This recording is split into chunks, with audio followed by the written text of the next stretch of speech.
Sick. Sick, brother. Laptop. Nice one, brother.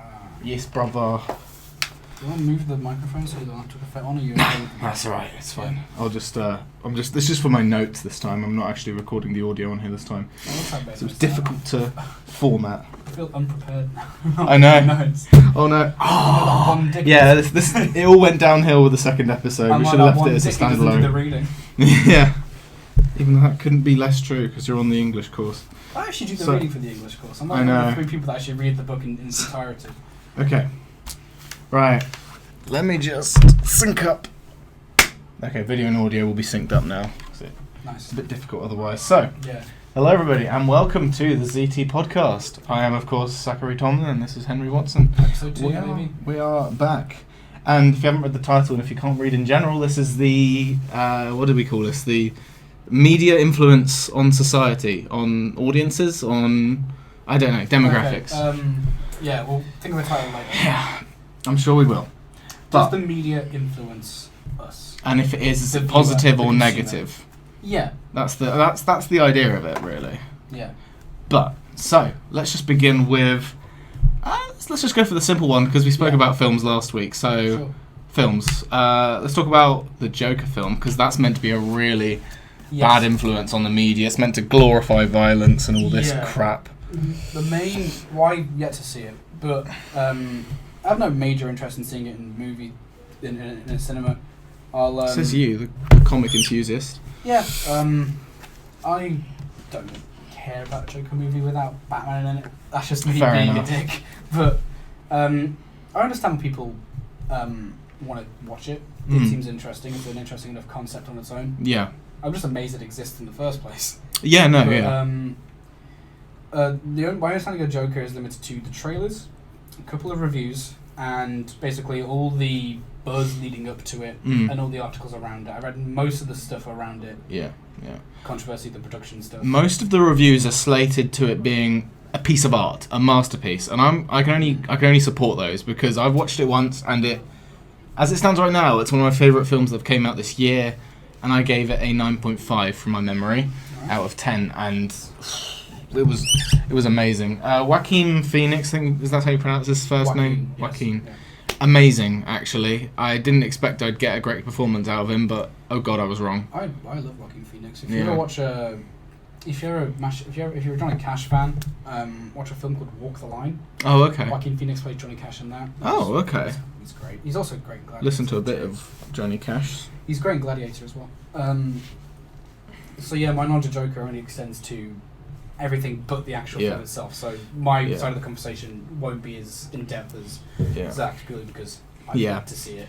So basically, I'll just breeze over it really quickly because I don't want to spoil the film for you. But everybody knows that the film's leading up to him becoming the Joker and him becoming the king of Gotham, as it were, or the crime boss of Gotham. Yeah. So at the end of it, it kind of feels, and I'm along with the idea here that it does kind of, it rewards the Joker for being a bad person, because the idea of the film is that there's this guy, I don't know the character's name, but okay. You know it better than me. I read everything else. Yeah. I did everything apart from watch it. Yeah. So he's had a shit life and nobody notices him and he's a social outcast. And the first time that he's ever been noticed by anyone and appreciated by anyone is when they acknowledge his violent side and his darker side, and that just motivates him to do that more. Yeah. And when it gets to the end of the film and they're all glorifying him as this, as the ultimate, I don't know what the word is for that, but like the catalyst for starting the riots in Gotham at the end of the film. Yeah. Spoiler alert, there's riots. It's the Joker film. Well, it's basically 1980s New York, isn't it? Yeah, and there's also, I saw jokes about how it's going to be what the UK looks like after Brexit. But anyway. The UK looks like now. Go to Peterborough. Yeah, jeez. Anyway, yeah, so basically, I felt happy for the guy that he was finally getting noticed by people and appreciated for the wrong reasons. Obviously. But considering it's such a miserable film, but it's done in the most in the best way possible. Like it's so well done. You feel bad for the guy the whole way through, and you applaud him for coming out of his shell and doing something that he genuinely feels happy about for once. And it's such a miserable film, and he's such a great actor, and he is great. Oh, it's directed beautifully, and it's just everything about it is just art, really. I just have to say that.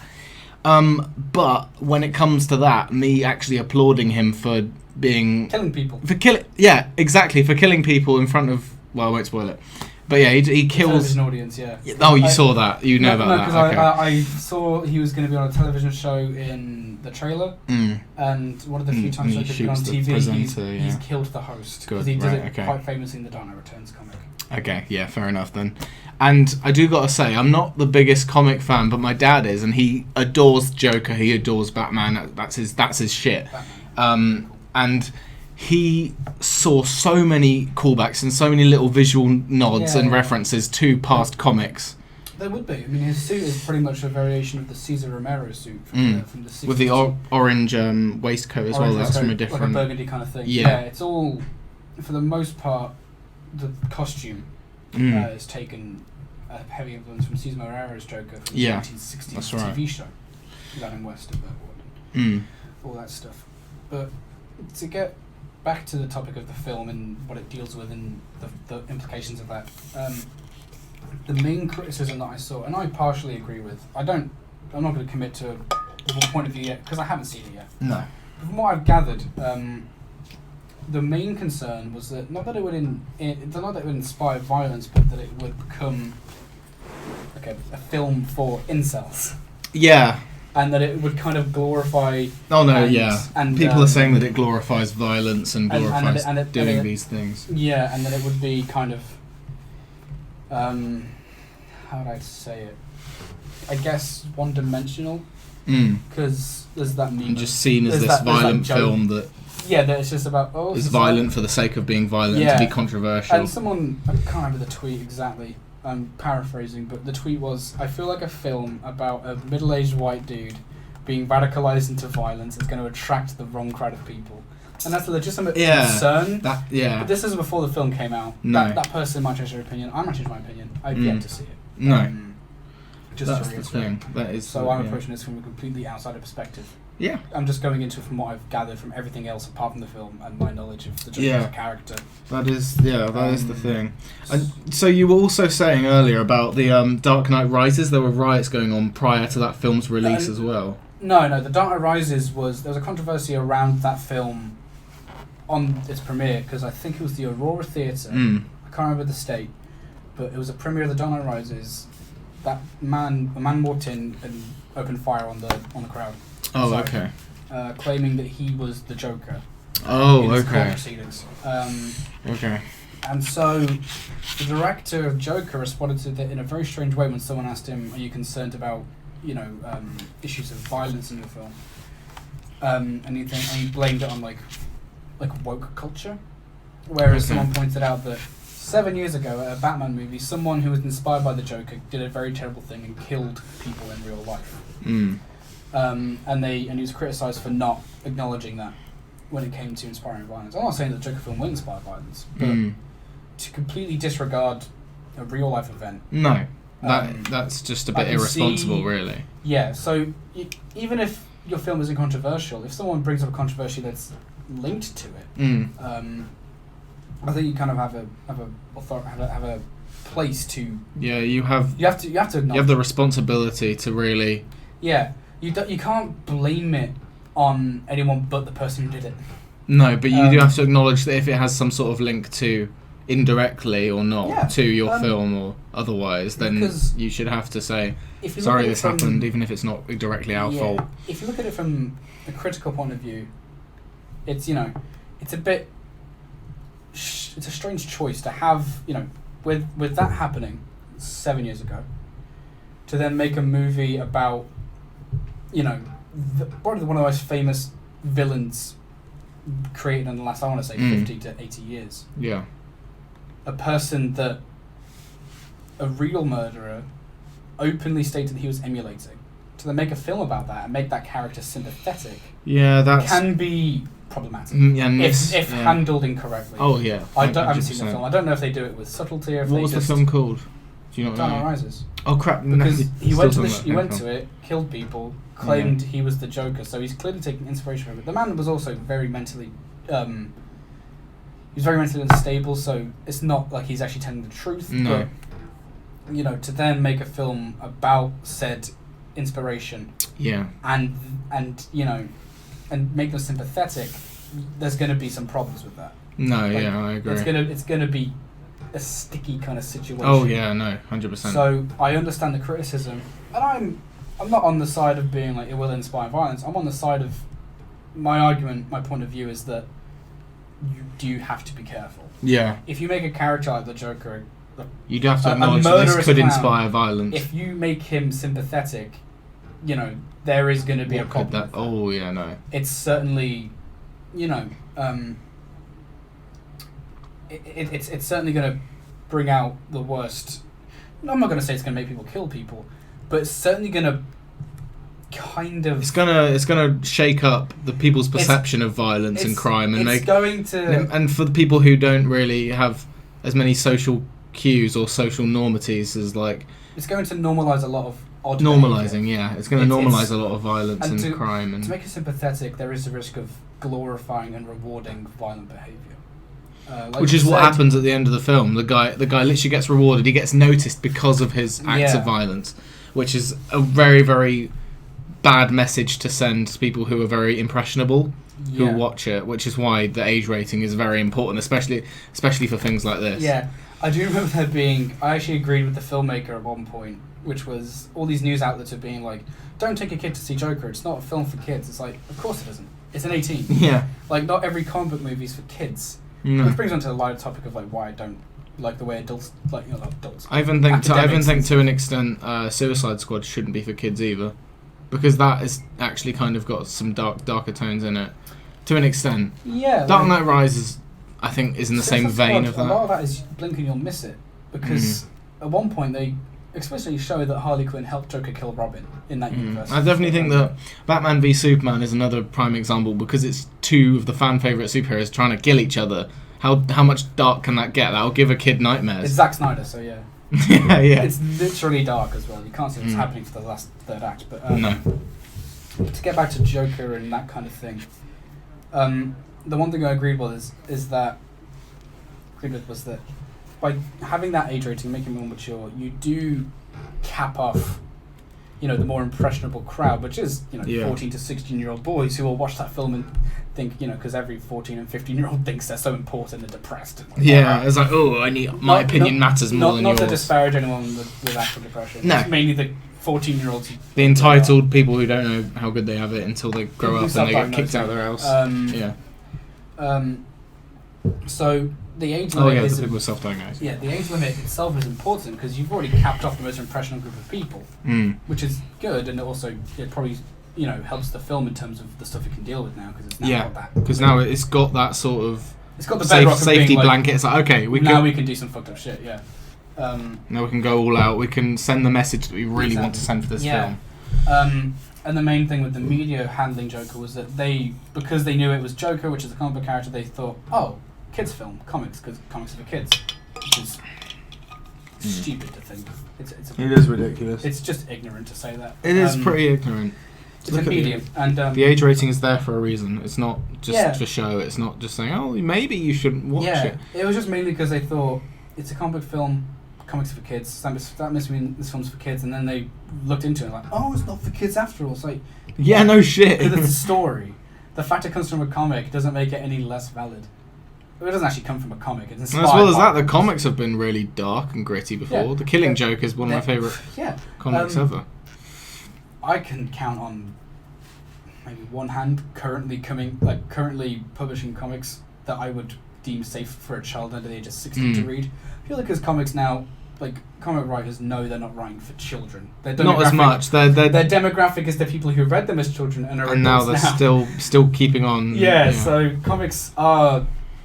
They are violent. I don't see anything wrong with that because it's fiction. And also it's upping the ante as well, because they've seen the same stuff. They've seen all the child-friendly stuff when it started, and it's slowly got gradually more dark and pushing the limits of what they can do. And that's the thing. And I suppose that's what's happening with... obviously looking at the superhero film genre, we want to touch on this briefly because we want to move on to other sectors of the media. But the superhero genre has got darker and darker in terms of films as well. Look at the Sam Raimi films and then look at Joker. Completely different genre, it feels like.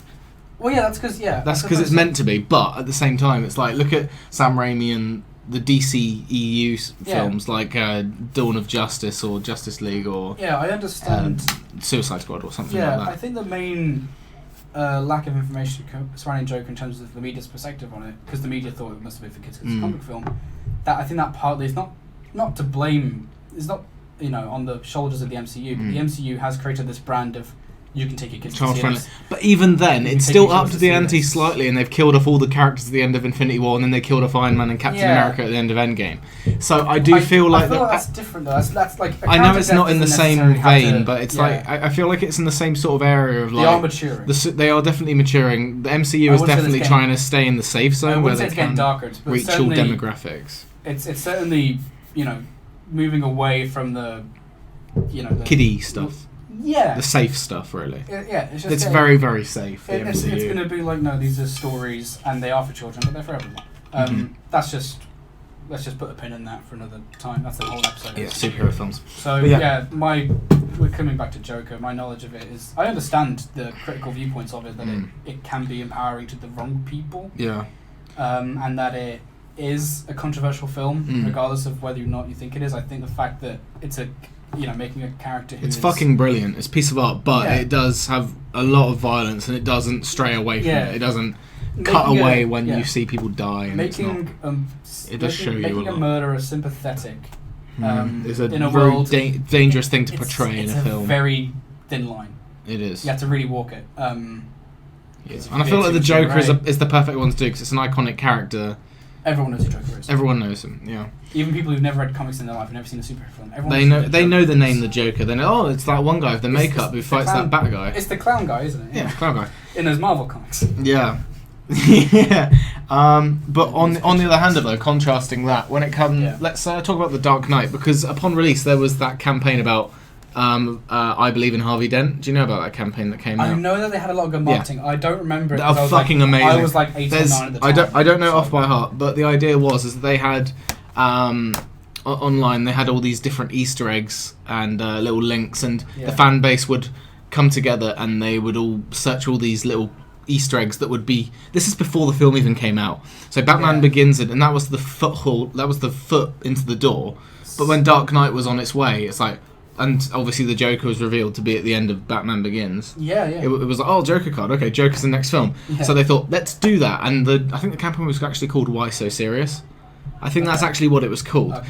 Because when you'd see the Easter eggs, some of them would be marked by the Joker, and it would be a tainted message from Harvey, and Joker would be messing up the story, and all of the dedicated fans who were following this Easter egg hunt would find all this stuff. And when it got to the end of it, there were all these jokey parody campaigns outside of the premiere for the film, I think. And it was like there were people who were dressed up as the Joker on one side for, saying "Why so serious?" and the people on the other side saying "I believe in Harvey Dent." Isn't that cool, right? That is because when it comes to marketing, it's so good. And the thing is that hasn't really been done before, not on that scale, not at that time. To my knowledge, no, at that time it hadn't, because when did Dark Knight come out? It was 2008. 2008, okay. Like I say, completely different time, really, over a decade ago, which is crazy to think that came out 11 years ago. I know that there was a interesting marketing campaign around the Dark Knight. I can't remember it at the time because again I was like 8 or 9, so I do remember that trilogy. It was a big thing at the time. Extensive marketing behind them. So genius marketing, because that's when the internet was really taking a surge forward. 2008, 2009, yeah, that's when it was becoming more popular to use, and people were just searching the web for whatever. And like I say, all that marketing there, it really did rally the fan base of Batman and the Dark Knight trilogy. Really did rile them up, and it really did bring them together as a big community. Hype. It really did, and it's such a wholesome thing. It's like on one side of it, the Joker being the film Joker 2019 Joker invoking all this violence and saying that violence isn't always a bad thing violence is justified. All those mixed messages that can get lost in translation. And then on the other hand, you have this amazing Easter egg hunt that brings people cosplaying and people working together to find Easter eggs for the film that hasn't even come out yet. And it really brings the community together. So I feel like films do have they have their own part to play, and I don't feel like it's not a clear black or white situation. But it depends on the film. It depends on the time the film's coming out. But at the same time, both of those films belong from DC. Joker and Dark Knight. That's what's crazy. Both of them belong from the same area of the film industry, and yet they both invoke such a different reaction from the audiences. Well, yeah, I think it depends on so good. It depends on the film, depends on the political climate, and depends on just the general years come out, because Dark Knight was around the time the MCU was starting, so that's around the start of the big boom of comic book movies, and Joker is now, I'd say 2019, 2020 is like the peak. Oh yeah, 2019 was the peak for superhero. I feel like it's gonna die now. It's definitely gonna take a nosedive.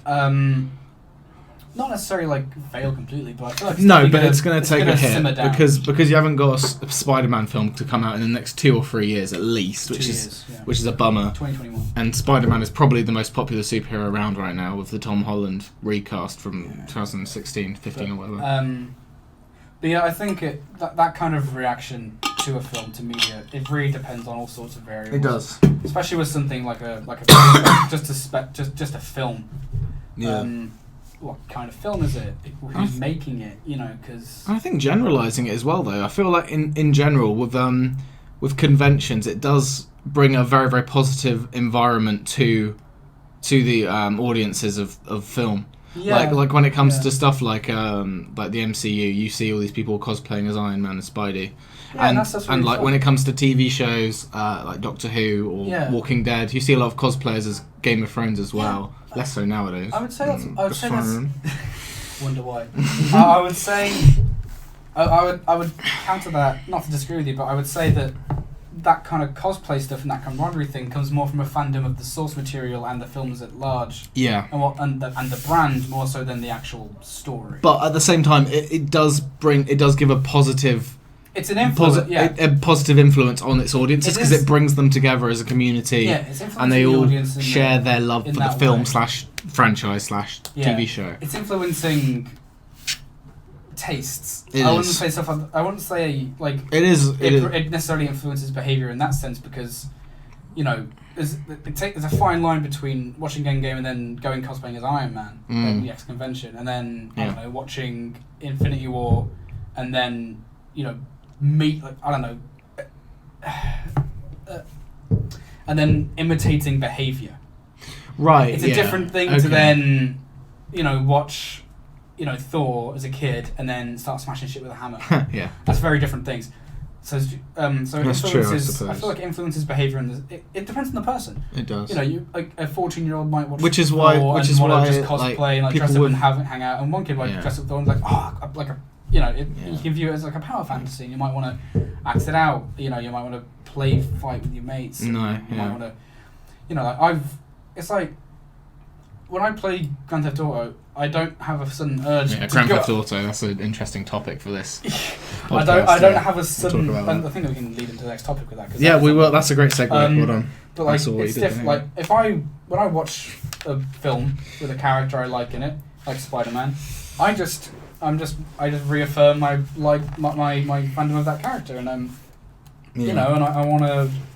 It influences me positively. Whereas watching and then playing GTA, I don't suddenly feel an urge to go out and steal someone's car and blow shit up for fun. So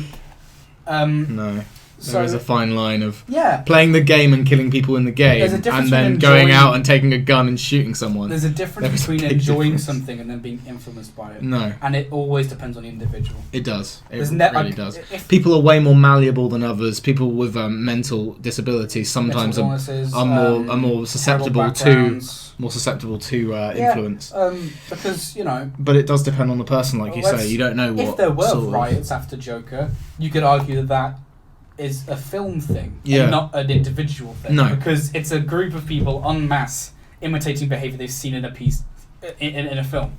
Yeah. Whereas if it's an individual or like a few isolated cases, then you can pin down the individual's interpretation of the film. Yeah. And as such, it's their behaviour, and it's not the film's. It's not necessarily the film's fault. No. It's presented something as fiction. Yeah. And then someone's taken that and they've internalized it and they've twisted it to be an empowering thing. Yeah. When in reality, I don't think it's meant to be empowering. No. I feel like the general gist of the Joker movie is that society bad. I'm joking. Violence good. Yeah. So I feel like the message I'm trying to get out is more of a social commentary thing, more than like a go out and kill people because it's the right thing to do. No, I agree. But for some individual who might be mentally unstable or just straight up sadistic, they will take that and twist it, and that's and they'll be like, I got influenced by Joker because that's on them. That's on them. That's not on the. No, it's not on the film. The film still needs to acknowledge that it's a piece of fiction. It's been brought into the picture. Yeah, at the end of the day, it's a story. It is a story. Thing. It's fiction. That's the idea. Joker's not a real person. No, never was, never will be. Anyway, with that said, we're going to go to a commercial break because we're just about halfway. And the camera's running out of battery. I know, yeah. See you in a second, guys. Enjoy the commercial.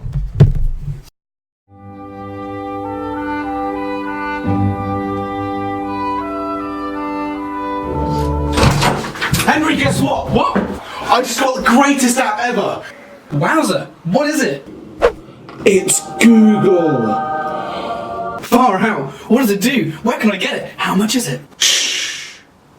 It's free, and it does everything. Terms and conditions apply. Google is not responsible for any harm caused to any customers. Disclaimer: Google does not sponsor the ZT podcast. Welcome back to the ZT podcast. Hope you enjoyed that commercial break. We are back, and now we're going to talk about the gaming industry's influence. Really, we're going to touch on that for like 10 minutes or so. Yeah. Starting with GTA, because you brought it up. Yeah, okay. So what I want to talk about first is the GTA mugging that happened. So this happened when the game first came out, and it was in the UK. It was some guy obviously saved up his money to buy the game as soon as it came out on opening day. Is this GTA 5? GTA 5. Yeah. And it was like £40 when it came out first. So he saved up his salary and eventually was able to buy it. When he went out of the shop, he got mugged immediately by two people. I think it was a guy and a girl. Yeah. And since then, obviously, GTA, the company, I don't know what the company are called, Rockstar, yeah. They gave him another copy of the game for free, even though they had nothing to do with the mugging, which says a lot about the company and its integrity. And what you said earlier it's about just good PR. It is good PR, and also it does actually give free marketing for the game. It's a controversial topic, but it does say, wait, someone's been mugged for the game must be that good. Yeah. Oh shit. I think the reasoning behind it on that part would have been just like, shit, this guy's been mugged. He survived, obviously, hence he got the game. But it's a horrible thing. It's good PR for us, and it is free advertising. It is because it hit the news more than the release of the game. So it was a big thing. Was it one of those things where it was just a correlation? It just happened to be he was buying GTA. Yeah. And people see a headline saying GTA mugging, like, oh no, there's damn video games again. So they were like, wait, how about we give him a free game? That way, the video game industry doesn't get a dig from the publishing industry saying, oh, video games are a bad influence. But then at the same time, it is a weird sense of irony that a game about violence, it took someone to commit violence to receive a game that invokes violence or whatever. Yeah. Because the game is all about buying guns and shooting civilians. Well, these are some of the things that you can do in the game and steal cars and stuff. I do all those things. It's fun. It's because it's a game. It's real life. That's why games exist, so you can do things that you can't do in your mundane, boring life. Why Pong is so boring? Because it's tennis. And you can play tennis any day. GTA is fun because you can go on cop chases and shoot helicopters out of the sky. It doesn't mean you want to do it in real life. You can't do that. No. It's escapism.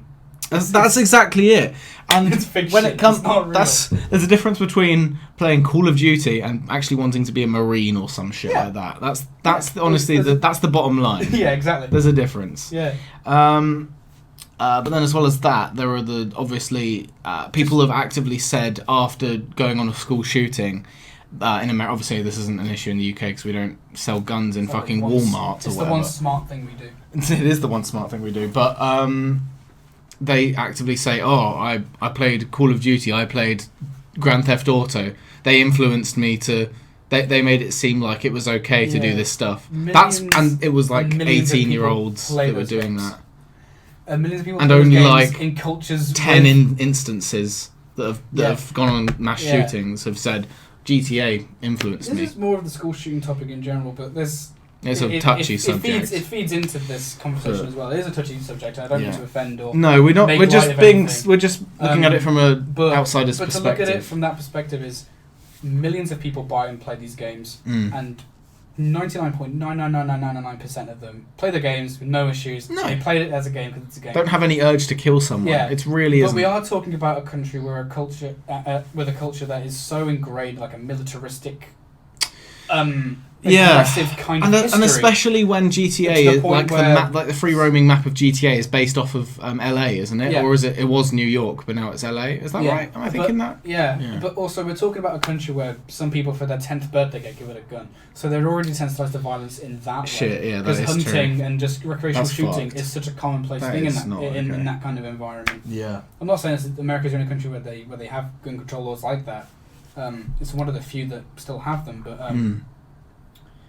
you know, it's one thing to blame a video game for someone's behaviour like that. It is just blaming a video game at the end of the day. It's because no one wants to admit that they were a shit person and it was wrong. It's because they don't want to blame the country themselves. doesn't want to admit that's because guns are so readily available. That's why the media always goes, it's GTA, it's Call of Duty, it's this and that, it's video Whenever games. a generation acts out, the generation before it will blame the most popular thing. It was first it was comic books, then it was rock and roll, then it was rap, then it was metal, now it's video games. Oh shit, yeah. And These video are games the topics we're talking about. So, you know, you get that. And they might have been influenced by it. And again, to go back to the earlier point, I think it's always an individual case. You can't judge, you can't generalise. You can't group those kind of things together, because not only is it insulting to the people who are affected by it to say, well, your friend was shot because someone played GTA. Don't you feel bad for having GTA now? That's the issue. So because you feel guilty for buying a game that is. I'm not restricted to play. I'm 19 years old. I'm allowed to play Grand Theft Auto if I feel like I want to. And not that I do. I'm not interested in the game, but that's just me. But just bringing it back to a larger point of, it is fictional. It's not real. Just like it's fucking Joker and Dark Knight and all this. It's all dependent on an individual's reaction to it. That is right. Because that's the key word, individual. Yeah. There are a lot of people, as much as you don't want to admit it, there are a lot of people who aren't nice. People who will very happily not blame themselves and blame a video game. Or people who have got, again, people who are mentally unstable, who internalise and process things differently because of a mental condition that hasn't been treated or hasn't been properly diagnosed or something like that. Yeah, so while there may be a correlation, or there may be maybe they were influenced by the game, you have to acknowledge that it's kind of like you have to judge each scenario in their own right. You can't. It's a video game. If video games really did lead to violence, then there'd be some substantial proof by now, right? Everyone who bought GTA, there would be actual proof that if that was actually the case. Everyone who bought GTA would have killed someone by now. Yeah, exactly. You know, and just segueing from GTA to the Slender Man stabbing, which we'll touch on briefly. Very, very. Again, just with this one, because people have died because of these kind of things. We don't intend to make light or no. We're just using examples.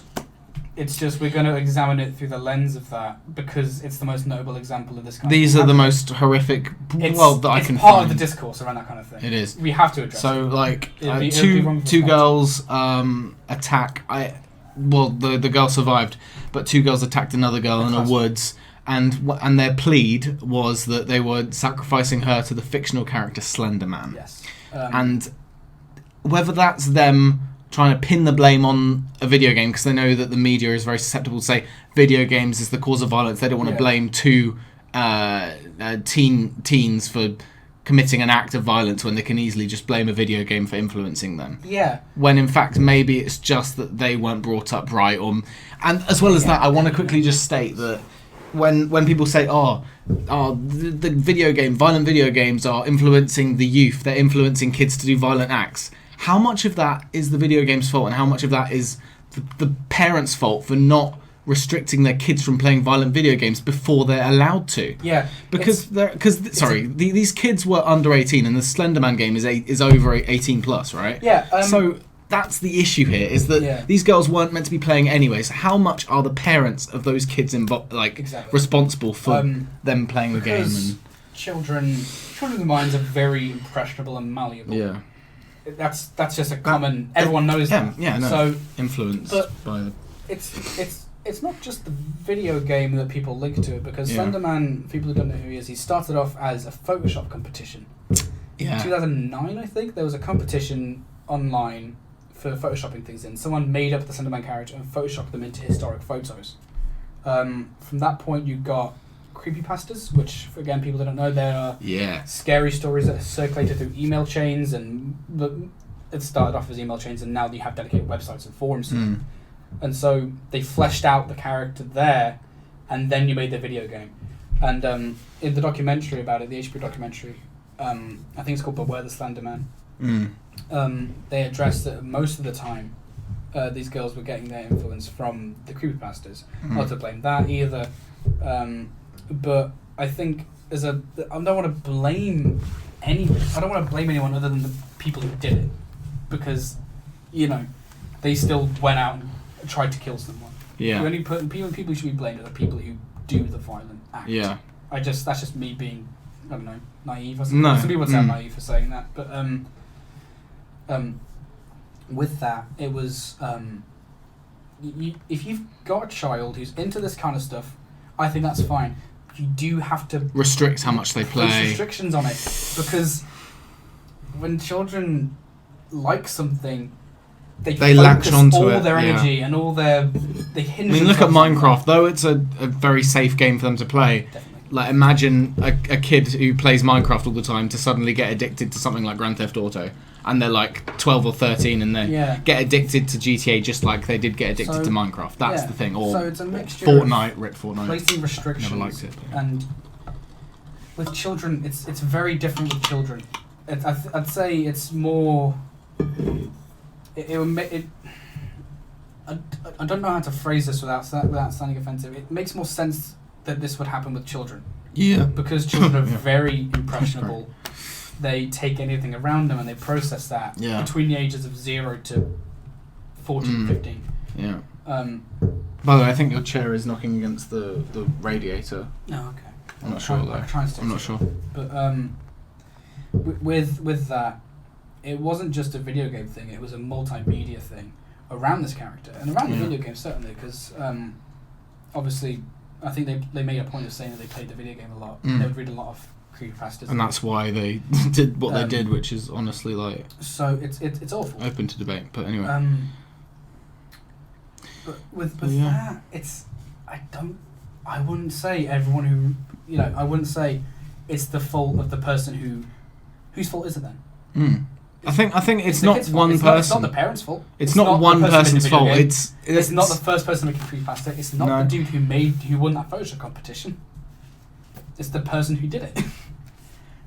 And it all links back to them. That's the issue. Is that there's so much of just pinning blame on somebody else because they don't want to be responsible for. While it might have played a role, it certainly did because they said, and one of the girls broke down during questioning because she was kind of.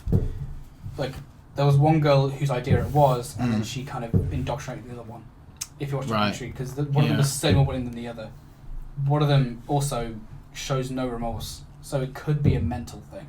Again, they have like a sort of disconnect from human emotions. When it comes to could be like a sociopath type of situation. I don't want to label it because I don't. No, I'm not labeling. I'm not an expert on the subject. I'm not an expert on the situation. My understanding goes to is as far as 2 articles in a 1.5 hour documentary. Yeah. So I don't want to, overstep my mark and, claim to be an expert on this situation, which is a horrible, horrible thing. Just to reiterate, truly awful. And but it is part of the larger public conversation around this kind of thing, so it has to be addressed anyway. Yeah.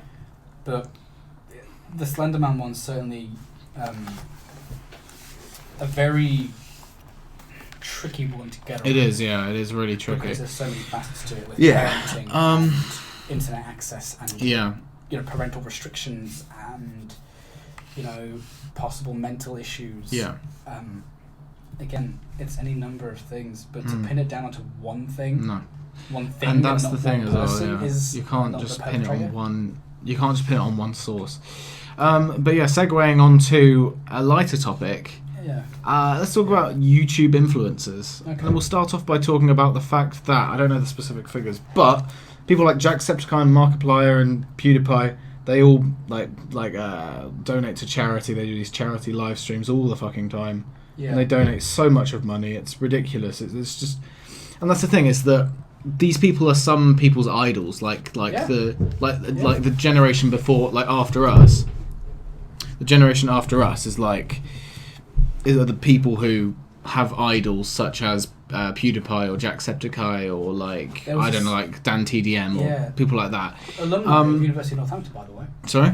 Dan TDM went to Northampton. Oh, But, that's cool.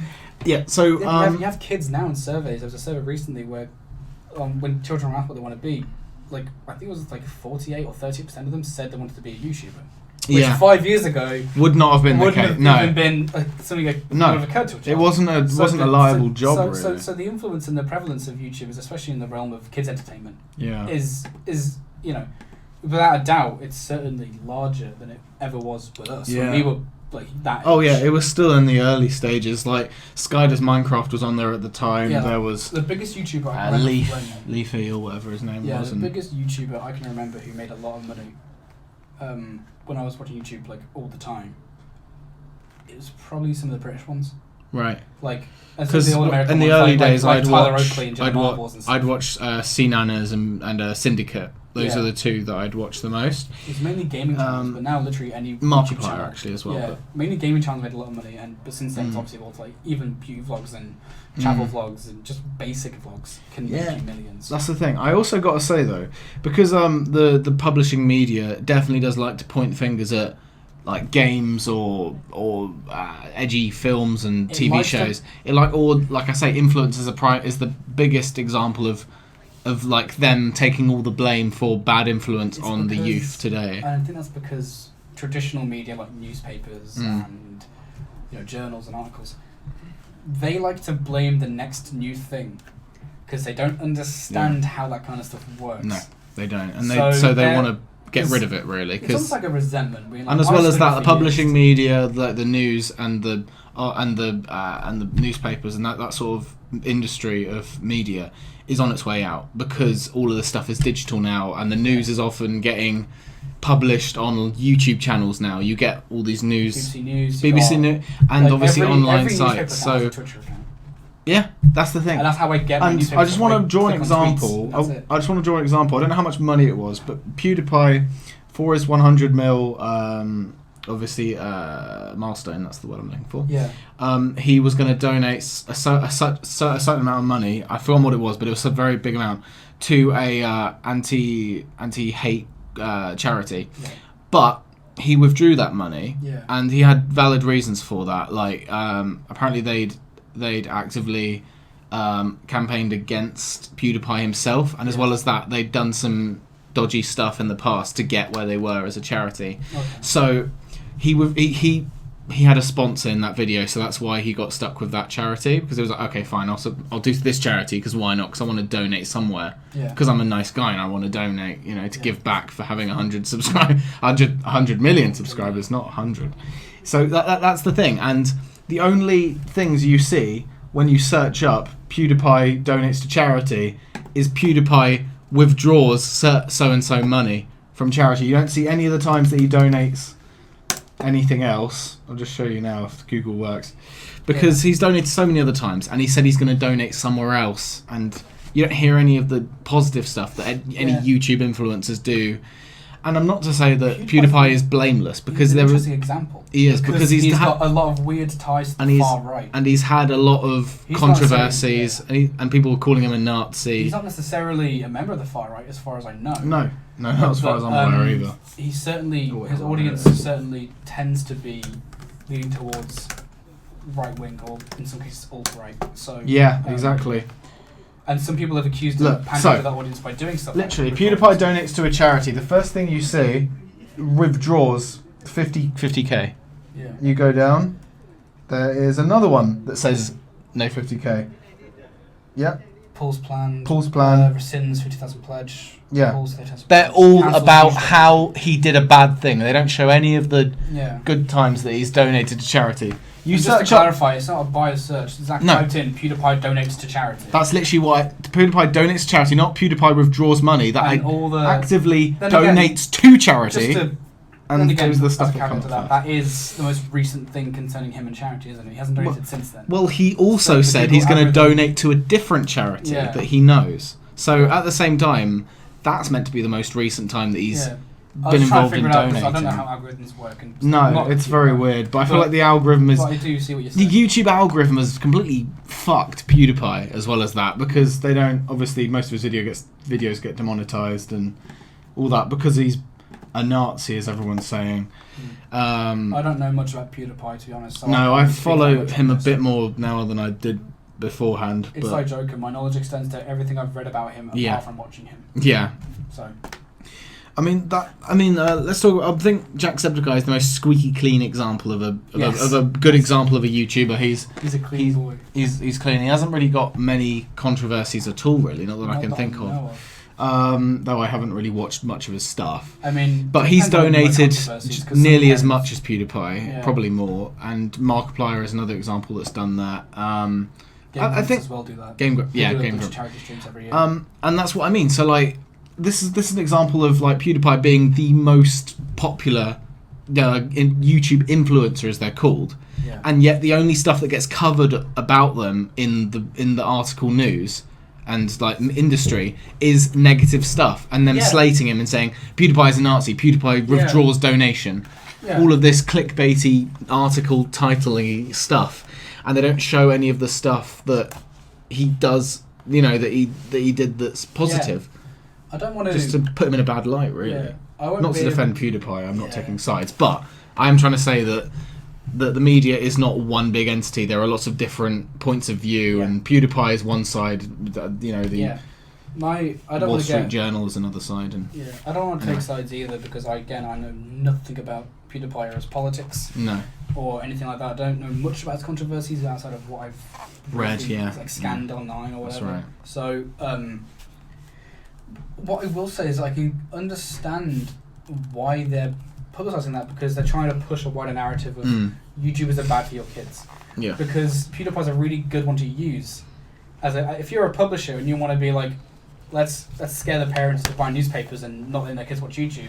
yeah, The best thing to do to be able to point at this one guy. Here's a guy because PewDiePie's a great bedtime story for parents who helicopter parents who want to control everything their kids do. yeah. Which is there's a man out there with 100 million subscribers, and your kids are watching him, and he's taking money from charities, and he's saying this and this and this. Yeah, and he's a Nazi, and he's you just- don't want him and he's just one influencing of your them. child. Yeah, He's just there are That's the dozens thing. upon dozens of people. and considering he's the most who well-known kids are watching. influencer, that He's just a very scary really figure puts. for traditional media. Because he's Because like the face the of. biggest one, I think. He is the absolute biggest YouTube influencer, and And- he's the face of it, and that really does Yeah, and that's terrifying in for cause and media, effect. and it's really helping them push a narrative. Indirectly. of YouTube is bad for children. and indirectly it puts Jacksepticeye in a bad light. It puts Markiplier, Syndicate, Yeah, Game Grumps. They put them all in the bad light because they're all in the same vein of yeah, industry. They're all of the online influencer industry, and and by association, like Markiplier and Jacksepticeye is a great example because they collabed with PewDiePie a lot in Yeah. the past. So by association, PewDiePie's bad. Oh, though this green-haired, shouty guy, Yeah. Irish guy, must be bad as well as this purple pink mustache This guy. beautiful baritone of a man. Yeah, I know. Gorgeous, my name is Markiplier. amazing. I love Markiplier. He makes me laugh. Yeah, He brings me happiness. But no, yeah. But yeah, it's part of that. Because it kind of is now. Like if you mention to anyone over, not to generalize, anyone over the age of, I want to say 35. Not the end. We're not generalising No, it. We're just anyone saying in the that generation above from us, our anyone experience. anyone who is a parent, essentially, if you mention to them, they your would kid rely watches- more your on kid watches publishing media than they would on online media. Yeah, my point was like you could tell a parent like, hey, your kid watches a gaming channel on YouTube. Yeah. They would probably assume it's a gaming channel, so they're like, they're swearing, they're playing violent games. Oh god, they swear a lot. What they was that play PewDiePie violent games. guy I They're read about in The Nazis. Guardian last week? that kind of thing. Yeah, it is that, because, like I say... Not to disparage The Guardian, it's a lovely newspaper. It's the one I read. So literally, like, indirectly, they're taking sides because they only look at one side of the story. Because in all these articles about PewDiePie withdrawing... the narrative they're trying to create. Yeah, that's the thing. Because in all of these articles about PewDiePie withdrawing his money and being a Nazi, supposedly, there's never an article of them interviewing PewDiePie, getting his take on it. They never ask for his side of the story, for him to defend himself from these allegations.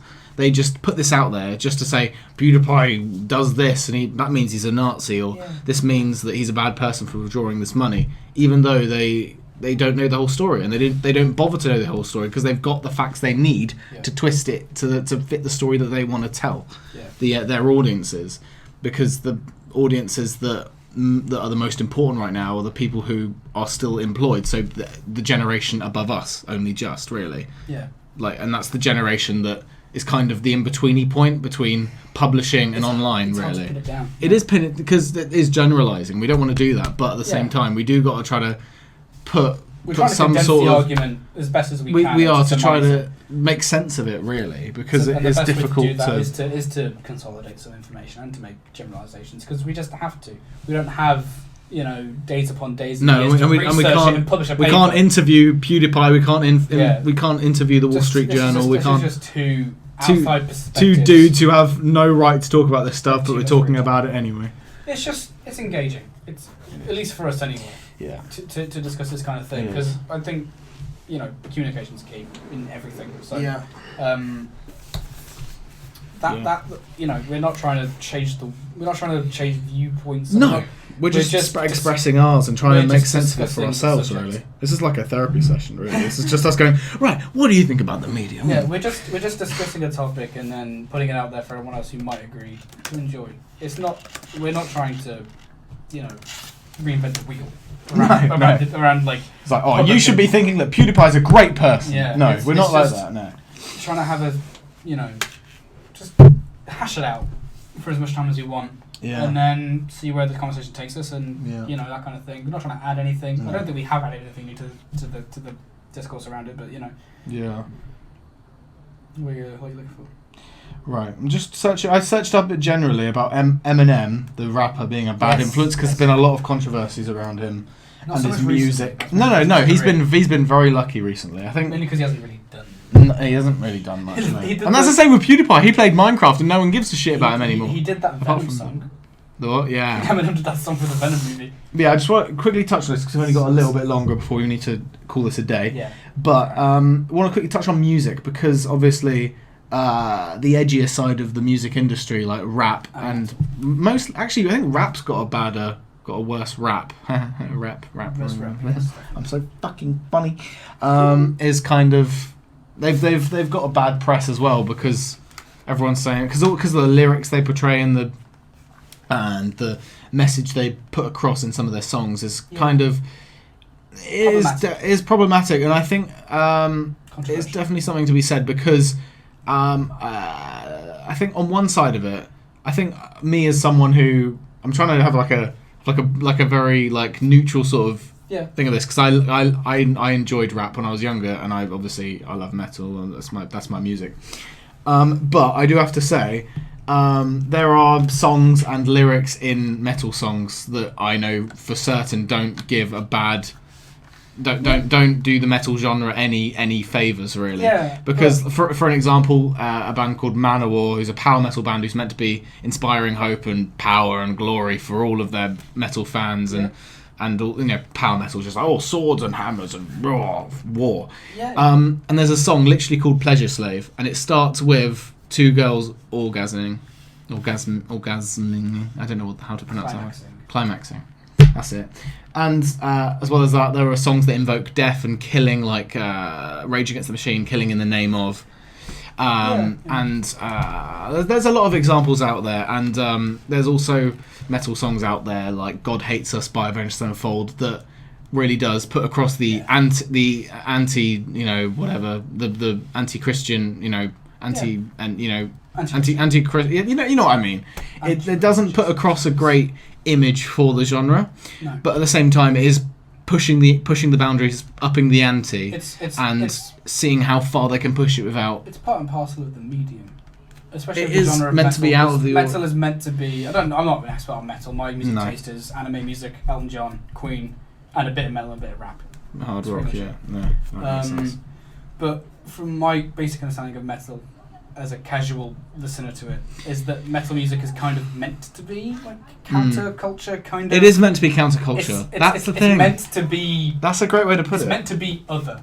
It is. So, it really is. And there are lots of to different demonise it subgenres for just adhering to the tropes of this genre. I feel is just ignorant. And it is definitely pulling some of the worst examples that I can think of, because those are just 4 or 5 songs that I can think of. There's from not a couple of bands. from a where couple there are of hundreds of bands. And there are bands that from in metal that honestly have such a nasty sounding name, like Slayer, which obviously is a name of someone who kills someone, and they have a song called Raining Blood and Repentless and or Torso Fuck with their song Raped by Elephants, or oh shit, you showed me that or one. the band Aborted Hitler Cock, or it gets very zany and wacky. I stay away from that sort of weird death metal, I think it's meant to be grunge absurd. metal stuff. It's part of its. There's lots of different corners of the metal genre that I don't know, image. but it's music, that's and the it's thing, creative. it's pushing and the it's art, boundaries art. of And music, as such, and it's meant to do things you don't want it to do. No, that's the thing. You know, the same way not yeah. everyone loves classical music.